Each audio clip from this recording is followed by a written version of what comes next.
Bonjour à toutes et à tous, j'espère que vous allez bien. Je vous retrouve aujourd'hui dans une vidéo qui sera un vlog lecture ou un vlog tout court, puisqu'on va parler de lecture mais aussi d'autres choses. Et pendant ce vlog, vous l'avez vu dans la petite présentation avant, on va parler de La Dame du Château de Whitefell d'Anne Brontë, qui faisait partie d'un des livres que je vous avais présenté dans ma vidéo 15 livres pour 2022, dans laquelle je vous présentais 15 livres que je voulais lire cette année, et ce livre en faisait partie, donc j'ai décidé de le lire et de vous vlogger un petit peu ma lecture pour que vous ayez mes impressions au fur et à mesure que j'avance dans ce livre. Donc j'ai commencé ce livre il y a 2 ou 3 jours, donc j'ai déjà pas mal avancé. Dans ce livre, on va suivre Hélène Graham, qui est une femme d'une vingtaine d'années, elle a à peu près 26 ans, je crois qu'elle a 26 ans, qui décide d'emménager dans un château, le château de Whitefell, avec son jeune fils. Et elle décide de vivre en recluse dans ce château, ce qui attire la curiosité de Gilbert, qui est un jeune homme dont la famille habite à côté du château et qui évidemment tombe amoureux d'Hélène et essaye d'en savoir un petit peu plus sur la raison pour laquelle elle a emménagé seule dans ce château et pourquoi elle semble ne vouloir pas attirer l'attention autour d'elle. Elle a peur que des anciens amis ou des connaissances reconnaissent son nom et le lieu où le tableau a été fait, si ces tableaux sont amenés à se retrouver sur le marché. Donc elle signe ces tableaux d'un nom différent et d'un lieu différent pour éviter de se faire repérer en fait. Et donc tout ça évidemment intrigue pas mal Gilbert, surtout que cette femme est assez distante, même si elle entretient une bonne relation avec Gilbert, elle n'a pas vraiment, elle ne se confie pas trop, elle est assez froide, elle met rapidement fin aux entretiens avec le jeune homme. Elle semble très proche d'un autre homme, Mr. Lawrence, ce qui attise évidemment la jalousie du jeune homme. Et évidemment Gilbert va essayer de comprendre d'où vient Hélène, ce qui l'a amenée à déménager avec son fils. Voilà. Au niveau de la forme, on a une narration à la première personne de Gilbert, mais c'est un roman qui est composé de récits enchâssés, puisque à peu près au bout de 200 pages à peu près, on a entre les mains le journal intime d'Hélène qui est lu par Gilbert et qui va raconter ce qui a amené la jeune femme à arriver à Whitefell. Du coup cette forme me rappelle un petit peu la forme des Hauts du Hurlevent. Pour l'instant ça me plaît bien, je sais pas si c'est la traduction ou quoi, mais le style est pas, je dirais que le style n'est pas incroyable, voilà, c'est assez basique, enfin il n'y a pas forcément de grands passages qui sont des éclats de beau style, mais en tout cas ça me plaît pour l'instant. Je retournerai vers vous plus tard pour vous donner mon avis sur la suite du livre.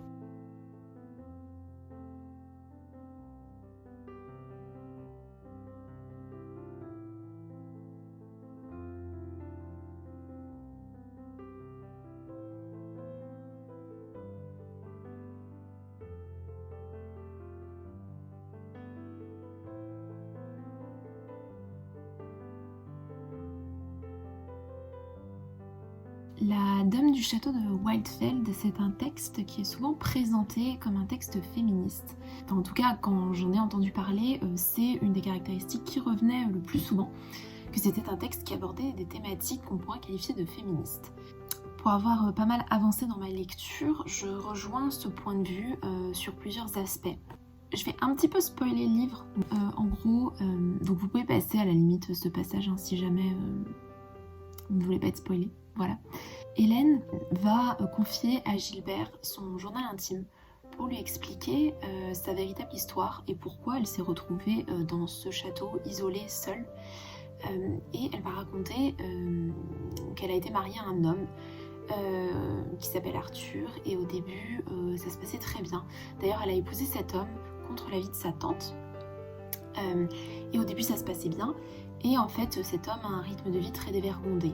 Il voyage énormément, il laisse sa femme seule très souvent, il a des problèmes de drogue, il a des problèmes d'alcool, il est infidèle, c'est un homme débauché, ce qu'Hélène a de plus en plus de mal à accepter, et ça va aller tellement loin qu'elle va décider de le quitter.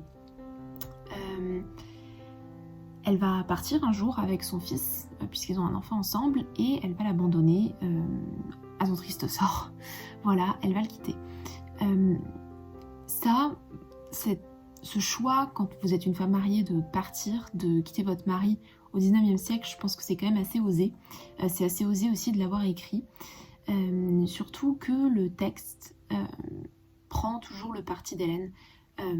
Gilbert, quand il lit le journal intime d'Hélène, prend son parti, pense qu'elle a raison de faire ce qu'elle a fait. Et tout va dans le sens donc de cette décision qui est présentée comme la meilleure décision qu'elle aurait pu possiblement prendre. À part ça, il y a aussi l'idée qu'Hélène enlève le fils de son mari, qu'elle lui retire sa paternité. Et ça aussi, c'est assez mal vu à l'époque. Il y a un courage de choisir d'arracher un fils à son père pour le bien de cet enfant en fait, et de choisir de privilégier son bien-être à le fait de vivre avec ses deux parents. Ce qui aurait évidemment affecté son bien-être puisqu'elle recevait une éducation désastreuse de la part de son père. Hélène, quand elle fait ce choix de partir, elle va réfléchir aux moyens de gagner sa vie, puisqu'évidemment elle ne travaille pas, donc elle n'a pas d'argent, et donc c'est difficile pour elle de partir et d'abandonner son mari si elle n'a plus de moyens de subvenir à ses besoins. C'est pour ça qu'elle va décider de se mettre à peindre. Elle va décider, quand elle planifie son voyage, de s'entraîner à la peinture, qui était avant une passion pour elle et qui devient du coup son véritable métier. Et cet entraînement à la peinture va l'amener à développer un certain talent, évidemment. C'est aussi donc un livre qui montre que les femmes sont suffisamment douées finalement dans l'art et dans beaucoup d'autres choses pour subvenir à leurs besoins. C'est un petit peu un plaidoyer pour l'émancipation artistique des femmes, de montrer qu'elles sont capables de peindre, d'écrire, de faire de la musique, de créer des choses artistiques et d'en vivre, d'en faire un métier, qu'elles sont tout aussi légitimes que les hommes. Mais dans le livre, c'est présenté comme étant d'abord un loisir quand c'est dans le mariage et un travail quand on est émancipé du mariage. Ce qui montre un petit peu la dichotomie entre la femme mariée et la femme célibataire.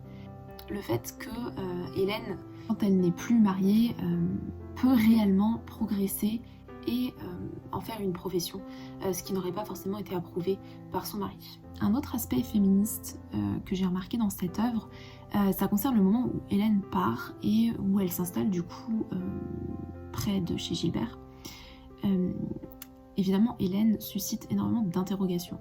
C'est une veuve qui sort très peu de chez elle, qui est assez antipathique, qui refuse de se mêler à la vie, qui est très mystérieuse sur son passé, qui semble même vouloir se cacher. Enfin, c'est une femme qui a des secrets, qui est mystérieuse et qui forcément attire l'attention, la curiosité. Et cette curiosité est souvent mal placée, est souvent mauvaise. Il y a toute une rumeur en fait autour d'Hélène.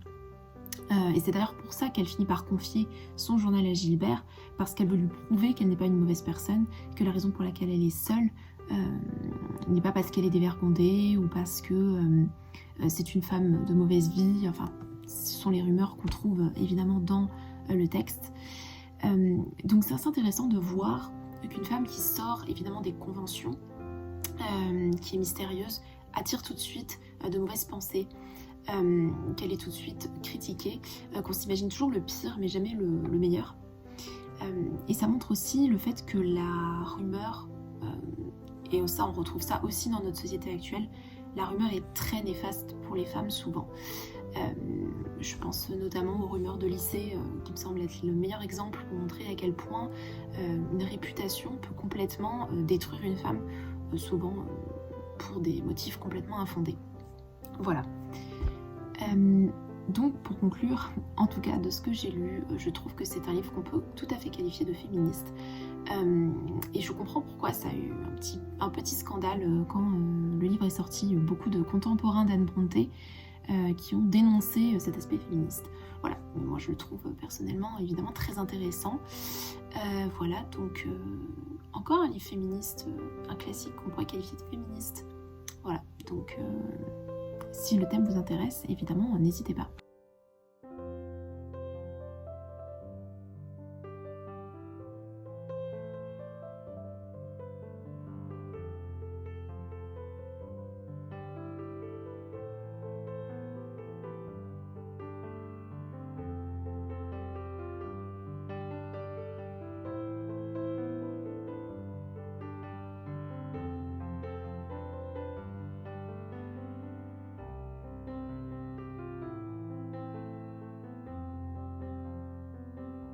L'autre jour, je suis également allée chez Gibert, comme vous l'avez pu voir, les petites images que je vous ai laissées, et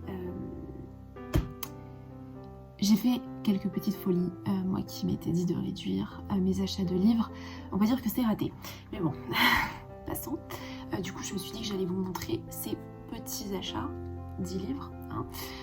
Voilà, assez rapidement parce que c'est pas l'objet de la vidéo, donc je vais pas y passer des heures, voilà. Donc il y a 10 livres, il y a peu de cohérence entre les livres en question, mais bon, ça peut être quand même intéressant, je pense.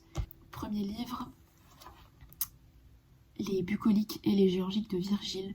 Je ne sais pas trop pourquoi j'ai acheté ça, honnêtement, mais j'ai une passion Virgile depuis quelques mois. Enfin, j'ai envie de lire Virgile, faudrait peut-être que je m'y mette d'ailleurs, puisque j'avais dit que je lirais l'Énéide dans ma vidéo que j'avais fait au début de l'année, 15 livres pour 2022. Donc pourquoi pas accompagner ma lecture de l'Énéide avec la poésie de Virgile, donc les bucoliques et les géorgiques. Voilà, j'ai feuilleté rapidement, c'est pas très très long, et ça a l'air très poétique, ça décrit pas mal de paysages, etc. Enfin, c'est le genre de poésie que j'aime bien. Voilà, donc pareil, un livre acheté complètement sur un coup de tête, je n'avais pas du tout prévu de l'acheter. C'est, je vais vous montrer, le Diwan de la poésie arabe classique. Donc c'est une anthologie de poésie arabe que je ne connais pas du tout. En fait, je suis passée à Gibert, près d'un rayon où il y avait plein d'anthologies de poésie de différents pays. Donc c'est pas la dernière fois que j'irai dans ce rayon, ça c'est sûr et certain. Et du coup, comme je ne connais pas du tout la poésie arabe, j'ai décidé de prendre ça. J'ai feuilleté, je ne connais vraiment rien, hein, je ne connais pas les auteurs, ni vraiment la période, mais je pense que c'est une bonne porte d'entrée. Voilà, donc je l'ai pris. Je finis la poésie avec cette anthologie poétique et romanesque d'Anna de Noailles, qui est une poétesse française qui vivait au début du XXe siècle et qui est d'origine roumaine d'ailleurs, que je ne connais pas du tout mais dont j'ai entendu beaucoup de bien. Voilà, c'est pareil, je ne sais pas trop de quoi ça parle, mais comme j'en ai entendu du bien, j'ai décidé de prendre ce texte. Je suis toujours à la découverte, à la recherche d'autrices, de nouvelles autrices à découvrir. Anna de Noailles a l'air d'être une autrice un petit peu oubliée, donc voilà, j'espère pouvoir la découvrir aussi. Sous les recommandations de Nabolita, une référence évidemment en ce qui concerne Nabokov, j'ai acheté l'autobiographie de Vladimir Nabokov qui s'intitule Autre rivage. J'ai de plus en plus envie de lire les autobiographies, les journaux d'auteurs et d'autrices. Je trouve que c'est toujours très intéressant.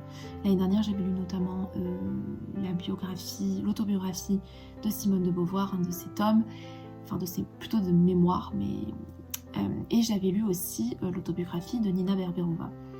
Nabokov, c'est un auteur qui a une vie assez intéressante et que j'aime beaucoup d'ailleurs aussi. Donc forcément, j'avais envie de découvrir son autobiographie. Voilà, donc ça promet d'être assez intéressant, surtout qu'il a une vie quand même assez dense, assez riche, donc voilà, hâte de voir ce que ça donne.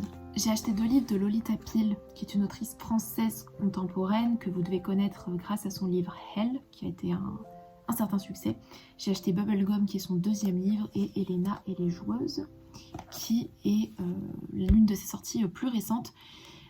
Lolita Peel, c'est un personnage littéraire qui m'intéresse beaucoup. C'est une autrice que je trouve très intéressante. J'ai entendu beaucoup d'interviews d'elle. Hell, c'est un livre assez, on va dire, qui laisse pas indifférent.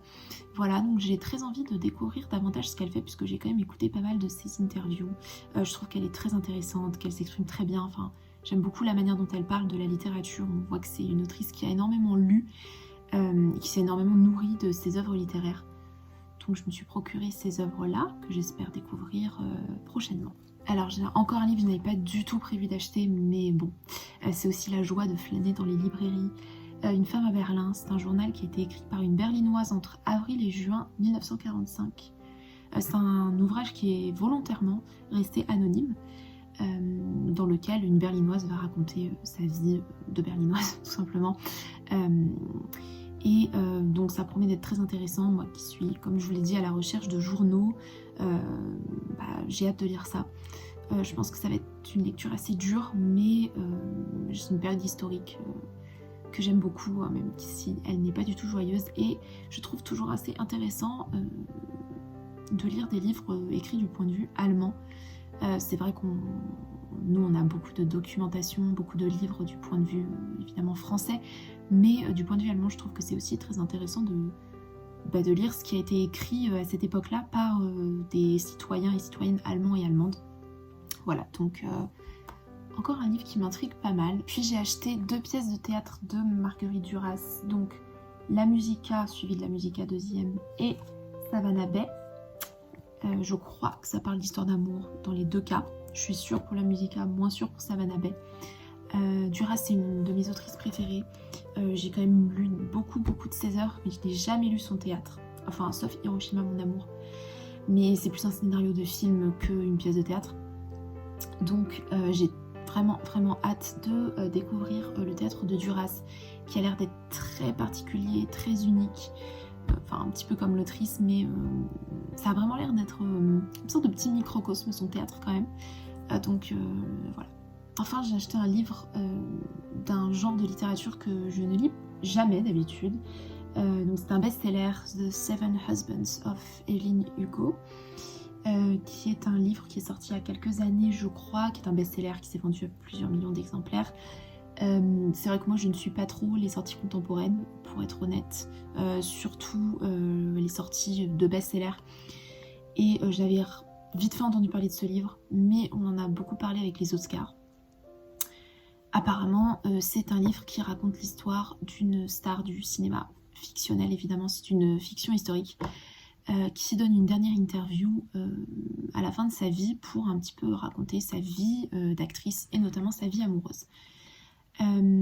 Honnêtement, j'en ai entendu parler et ça m'a donné vraiment très envie. Donc c'est pas le style de livre que j'ai l'habitude de lire, mais écoutez, il faut bien varier les plaisirs, hein, de temps en temps quand même. Voilà. Donc je pense que ce sera une lecture assez détente et voilà. Donc quand je l'ai vu à Gibert, je me le suis procuré. Mais la nuit surtout, quand je pénètre dans la chambre solitaire et que je contemple la lune d'été, douce régente des cieux, flottant au-dessus de moi, dans la voûte bleu foncé, répandant un flot de rayons d'argent sur le parc, le bois et l'eau, tout cela si pur, si paisible et si divin, et que je pense, où est-il maintenant? Que fait-il à cette heure? Tout à fait inconscient de ce céleste spectacle faisant la fête avec ses joyeux compagnons.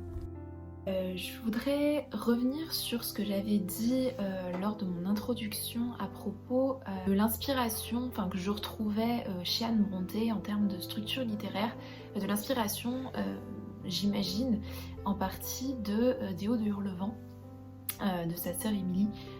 Donc je dis peut-être inspiration, je sais plus lequel des 2 livres a été écrit en premier. Enfin, en tout cas, on retrouve chez les 2 sœurs une inspiration commune pour un certain type d'écriture et de structure narrative, donc ici le récit enchâssé.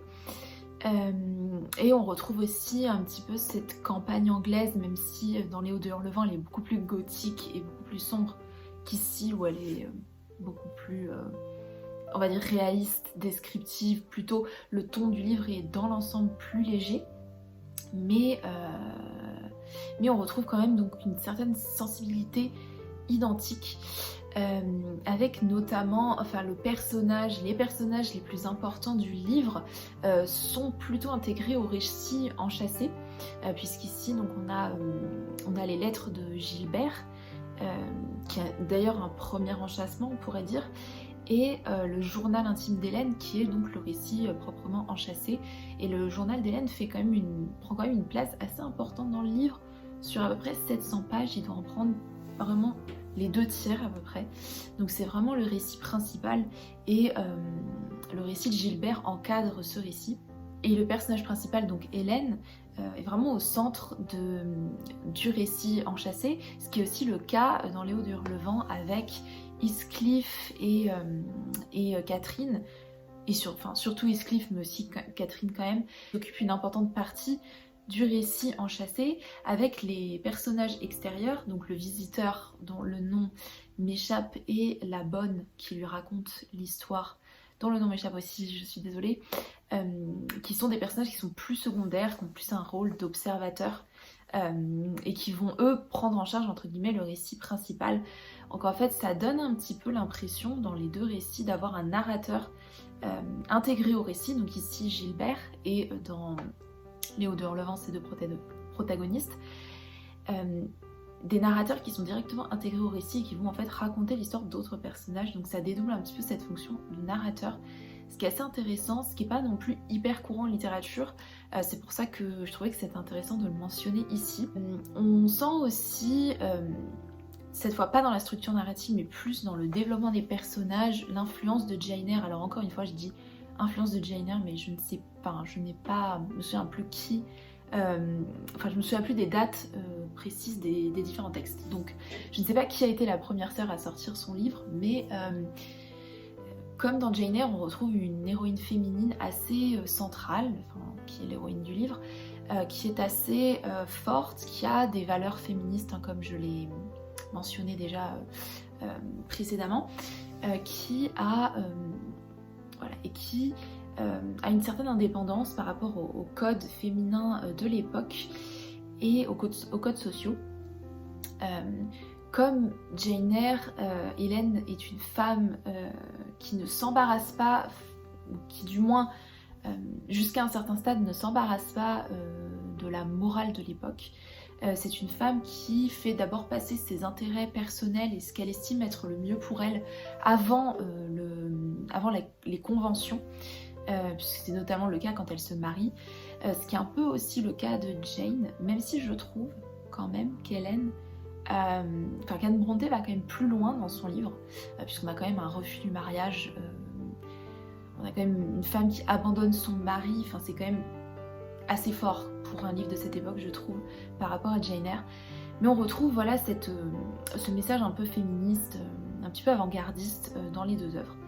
Donc je trouve que c'est intéressant de lire ce livre en ayant en tête les œuvres précédentes des autres sœurs, pour voir que les sœurs Brontë, oui elles ont leur spécificité évidemment, elles ont leur style, elles ont leur atmosphère, quand vous lisez ce livre, si vous lisez quand vous lisez ce livre, quand vous lisez Les Hauts du Hurlevent ou quand vous lisez Jane Eyre, on a vraiment affaire à trois histoires assez différentes, avec des atmosphères différentes, avec des rebondissements différents, un style différent, quand même chaque sœur a un petit peu sa personnalité, on va dire. Emily est vraiment plus gothique quand même que les autres. Jane Eyre c'est aussi un roman d'apprentissage où le personnage principal, on la suit vraiment de sa petite enfance jusqu'à l'âge adulte. Ce qui n'est pas le cas de la Dame du Château de Wildfell où on est vraiment concentré sur des personnages adultes. Chaque sœur a un petit peu son univers particulier, ce qui est assez intéressant. Donc je trouve que c'est intéressant de les lire les unes les autres en parallèle. Voilà. Dieu me vienne en aide, murmurai-je, en me laissant aller sur les genoux dans l'herbe et les branches d'arbres coupés qui m'entouraient, et levant les yeux vers le ciel éclairé par la lune à travers le feuillage rare que j'avais au-dessus de la tête. Tout semblait incertain et troublant à ma vue obscurcie. Mon cœur brûlant, près d'éclater, s'efforça de verser sa souffrance dans le sein de Dieu, mais ne put donner à son angoisse la forme d'une prière, jusqu'à ce qu'une rafale de vent passât sur moi, répandant les feuilles éparses, telles des espérances déçues, et me rafraîchit le front et sembla rendre un peu de vie à mon corps prêt à tomber. Puis, tandis que j'élevais mon âme en une supplication muette et sincère, une influence céleste sembla me fortifier intérieurement. Je respirais plus librement. Ma vision s'éclaircit. J'aperçus distinctement la lune pure qui continuait de briller et les légers nuages qui couraient dans le ciel clair. Puis je vis les étoiles éternelles scintiller au-dessus de moi. Je savais que leur Dieu était le mien. Je voudrais vous parler de quelques événements culturels auxquels j'ai assisté ces dernières semaines. Donc tout d'abord, j'ai vu au cinéma le film Batman, comme je pense la majorité d'entre vous, j'imagine. Voilà. J'ai bien aimé, mais sans plus. Je vous ferai pas l'offense de vous faire un résumé, je pense que vous connaissez l'histoire de Batman. J'ai bien aimé mais sans plus. Savoir que je suis pas vraiment le genre de public pour des films de super-héros, puisque j'aime pas ça tant que ça en réalité, même si j'en ai déjà vu pas mal. Je suis pas trop la saga Marvel. Voilà, j'en ai vu quelques-uns mais je suis pas très investie dedans, donc je suis pas vraiment le public qui est adapté à ce genre de film, donc je pense que c'est pour ça peut-être que j'ai pas autant aimé que la plupart des gens qui ont vu ce film, puisque la critique est quand même assez bonne, même si j'ai bien aimé que l'ambiance soit assez sombre, voire très étouffante. Il n'y a pas vraiment de moment de joie hein, dans le film qui dure 3 heures, donc tout est très sombre, ne serait-ce que dans la luminosité, dans les plans. Il y a vraiment une ambiance assez étouffante, assez grisâtre. Voilà, donc ça j'ai bien aimé, je trouve que c'était bien rendu. J'ai bien aimé l'intrigue principale qui se concentrait plutôt sur une chasse aux énigmes que sur vraiment une action typique de film de super-héros.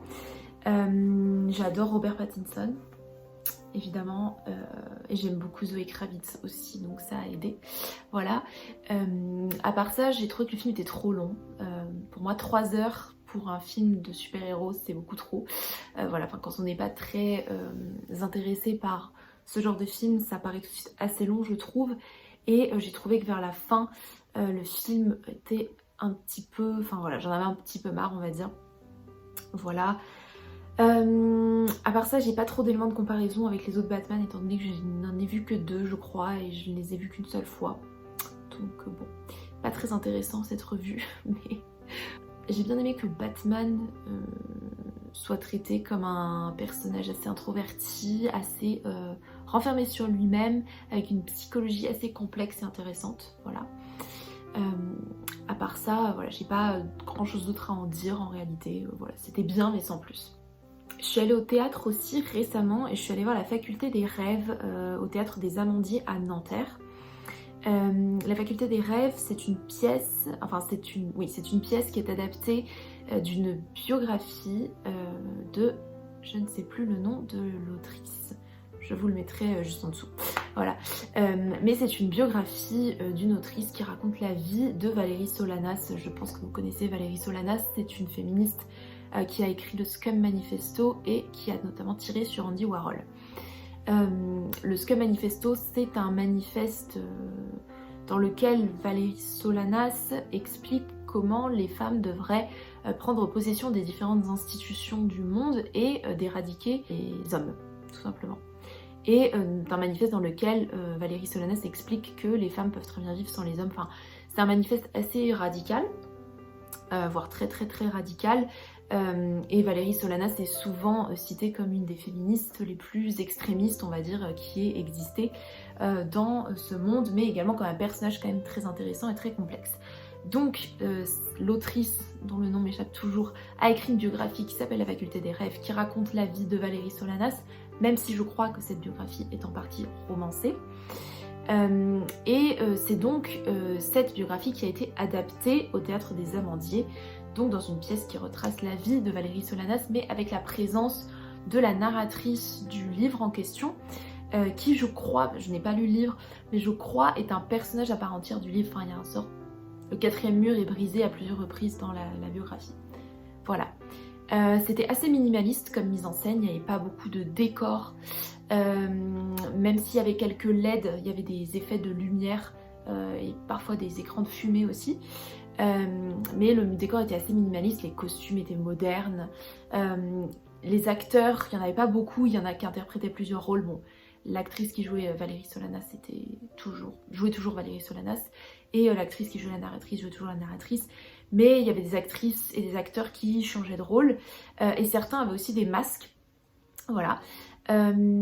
J'ai beaucoup aimé cette pièce, je l'ai trouvée très bien mise en scène. Je trouve que le personnage de Valérie, dans sa complexité, dans sa violence, dans sa colère, était très bien joué, notamment dans le ton de voix.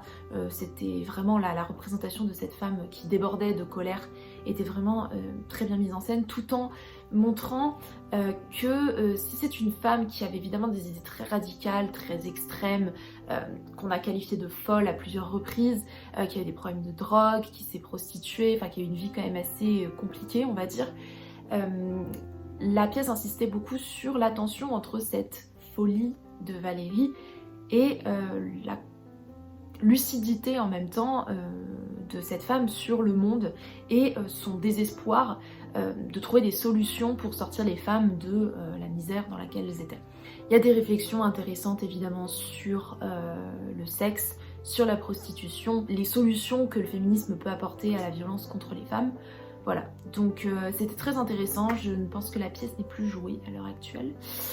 Mais voilà, si jamais elle est rejouée un jour, enfin je vous conseille d'aller la voir et du coup je vous conseille, je n'ai pas lu la biographie mais je pense que la biographie de Valérie Solanas vaut le coup d'être lue. Et d'ailleurs je pense que je vais la lire assez prochainement. Enfin, je suis allée voir une exposition à la maison Victor Hugo, puisqu'il y avait une exposition temporaire sur le regard. Je crois que c'est la première fois que je vais à la maison Victor Hugo, je suis pas sûre. C'est possible que j'y suis déjà allée quand j'étais petite, mais ça fait des années que je n'y suis pas allée en tout cas. Donc je trouve que la maison de Victor Hugo est très belle. En plus à la boutique vous avez des livres de Victor Hugo que vous pouvez acheter, des livres, ses livres à lui mais aussi des ouvrages critiques. Donc si vous aimez Hugo, je vous conseille vraiment d'aller faire un tour. En plus la maison n'est pas très grande, donc voilà, si vous habitez à Paris ou que vous avez l'occasion d'aller à Paris pour un week-end ou une semaine, allez à la maison Victor Hugo.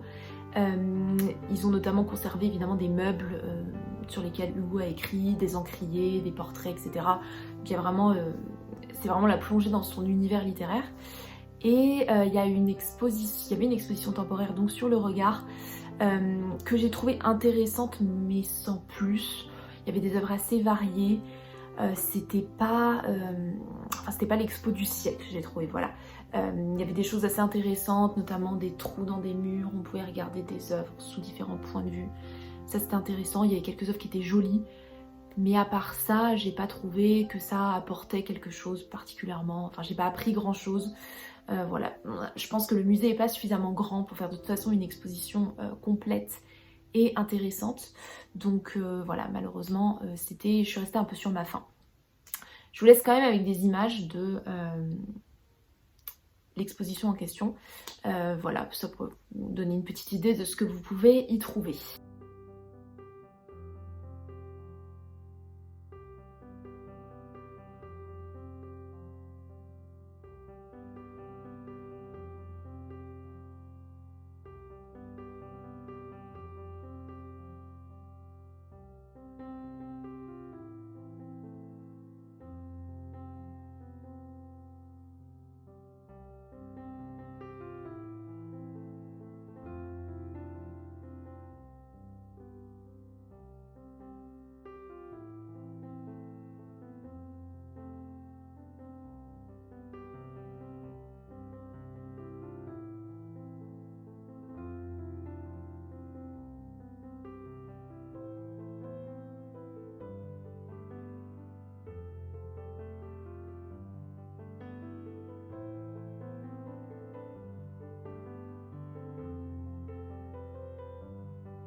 Je reviens vous faire une conclusion donc sur La Dame du Château de Wildfell, puisque je l'ai terminée. Dans l'ensemble c'était une très bonne lecture. J'ai trouvé que à partir du moment où on est vraiment plongé dans le journal d'Hélène, donc à peu près à la moitié du roman, le livre se lit très facilement. Enfin moi en tout cas j'avais vraiment du mal à décrocher. Je trouve que voilà, tout le passage où on découvre son mariage, on découvre la dégradation progressive de son mariage est vraiment très intéressante. Et j'ai vraiment dévoré le journal d'Hélène assez rapidement. J'ai préféré ce livre à Jane Eyre. J'avais aimé Jane Eyre mais sans plus on va dire. Mais ça reste quand même pour moi une moins bonne lecture que Les Hauts de Hurlevent, qui je pense sont indétrônables, mais je pense que c'est notamment dû à l'ambiance et aux personnages qui sont vraiment construits avec beaucoup de profondeur et de complexité dans Les Hauts de Hurlevent. Puis de manière générale c'est un univers littéraire qui me plaît davantage, voilà. Mais c'était vraiment une très bonne lecture.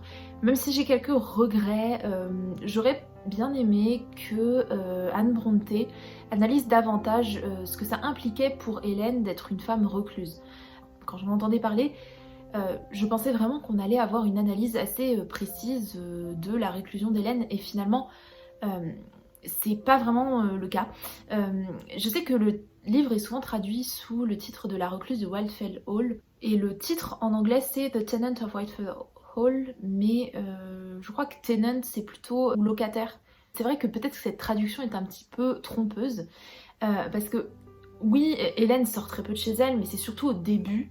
Finalement, la majeure partie du livre se concentre vraiment sur la raison pour laquelle elle s'isole, enfin pour laquelle surtout elle est partie de chez elle et elle habite dans le château.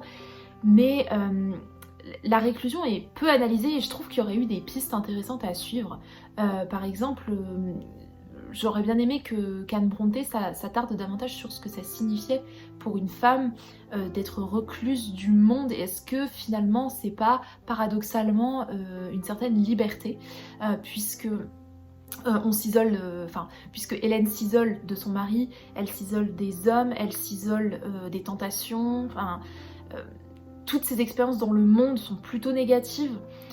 Du coup, la réclusion, paradoxalement, lui permet d'être seule avec son fils sans avoir un mari, de vivre de son art, donc sans avoir forcément besoin de sortir de chez elle, et de ne fréquenter que les personnes qu'elle a envie de fréquenter sans s'astreindre à des conventions sociales ou des obligations.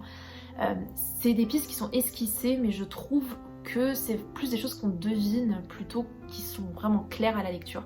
Et ça, j'ai trouvé ça un petit peu dommage parce que du coup, finalement, la réclusion est vraiment très peu abordée. C'est vraiment juste un cadre, on va dire. Ce qui, du coup, j'ai l'impression qu'on m'a vendu quelque chose et que je l'ai pas eu à la fin. Ce qui est pas dramatique puisque j'ai quand même bien aimé, hein, mais voilà, j'aurais aimé que l'autrice peut-être s'attarde un petit peu plus sur cette piste de réflexion. Je trouve aussi que le personnage de Gilbert est un petit peu fade. Alors c'est pas un personnage détestable du tout, mais il est très effacé. C'est vraiment, il a plus une fonction de narrateur, donc c'est vrai que son histoire d'amour avec Hélène, elle est pas prenante du tout. Enfin moi je l'ai pas trouvée intéressante plus que ça. Surtout que comme le journal d'Hélène prend quand même une place très très importante, finalement Gilbert n'apparaît qu'au début et à la fin du récit. Donc c'est un petit peu brusque je trouve de précipiter un petit peu cette histoire d'amour. On n'a pas forcément le temps de s'attacher au personnage et on n'a pas forcément le temps de croire à cette histoire. Donc voilà, j'aurais aimé que Gilbert soit un personnage peut-être un petit peu plus vif. Il y a un épisode, je vais pas vous le raconter parce que c'est un épisode assez fort, où Gilbert a entre guillemets du caractère, même si bon c'est surtout de la violence, hein, mais c'est le seul épisode je trouve qui donne un peu de profondeur au personnage. Sinon à part ça, voilà, c'est pas le personnage masculin le plus marquant que j'ai lu en littérature, hein, voilà. Donc on va dire qu'à part ces deux petits bémols, dans l'ensemble c'était une très bonne lecture. Donc je vous la recommande, voilà. Je continuerai à lire Anne Brontë et à lire les sœurs Brontë de manière générale, puisque décidément leur univers me plaît bien. C'est donc la fin de ce vlog, j'espère qu'il vous aura plu. N'hésitez pas à me dire si vous avez lu La Dame du Château de Wildfell, si vous avez lu d'autres textes d'Anne Brontë, d'autres textes des sœurs Brontë évidemment. En attendant, je vous dis à bientôt pour une prochaine vidéo.